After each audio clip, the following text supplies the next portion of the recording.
Good morning. Welcome to the Medicare Show. I'm your host and Medicare advisor, Jeffrey Kuhn.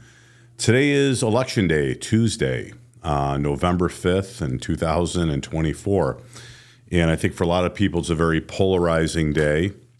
But it's a good point of an updated podcast I'm going to do regarding a recent podcast I did on United Healthcare's Renew Active Fitness program.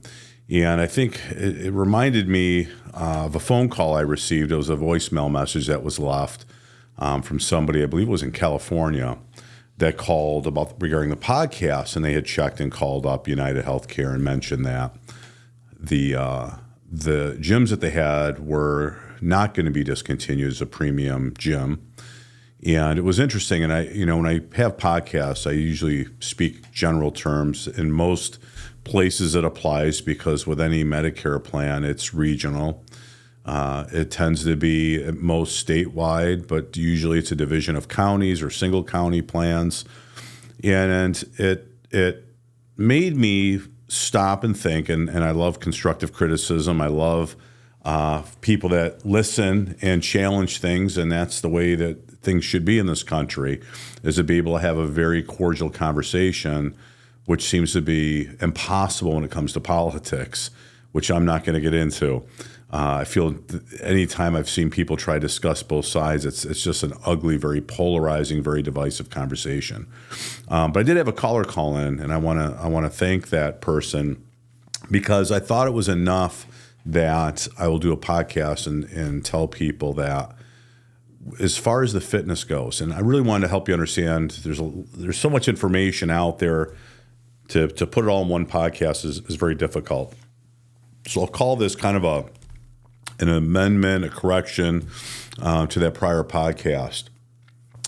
When I mentioned premium locations, I said in other states that may be the case. Now, I know specifically where we're located in New York that the companies are doing a lot of things to discourage people from enrolling.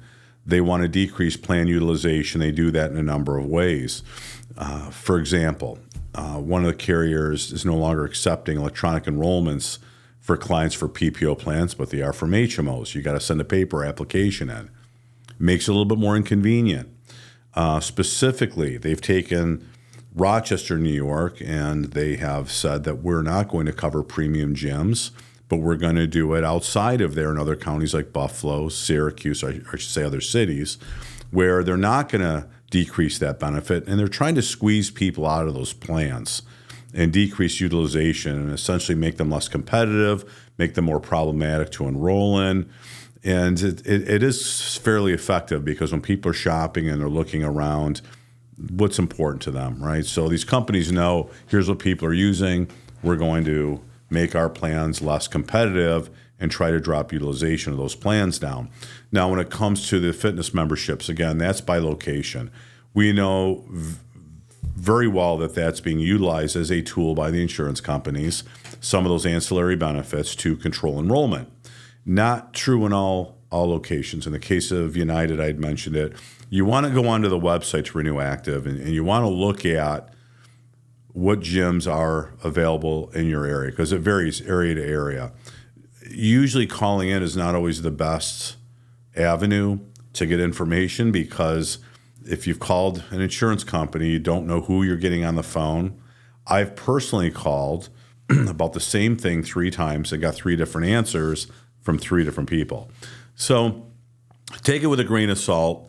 But what you definitely want to do is be aware of your area is very different probably from other areas. So general information, it's something at least to be aware of, to look up so that you're not surprised come January if something like that changes structurally with your policy, you're not aware of it.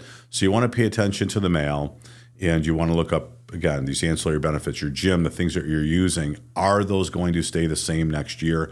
That should be a critical part of your decision-making process during the annual election period, which ends on December 7th, for your planned elections for 2025.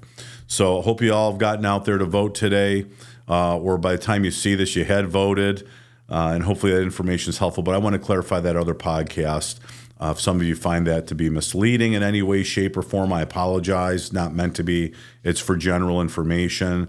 Again, not all areas of the country are affected by this. Some are, but do your homework. You should look this up and be well informed on your plan as you're looking at transitioning into the next calendar year. So thanks for joining me. Take care. Bye-bye.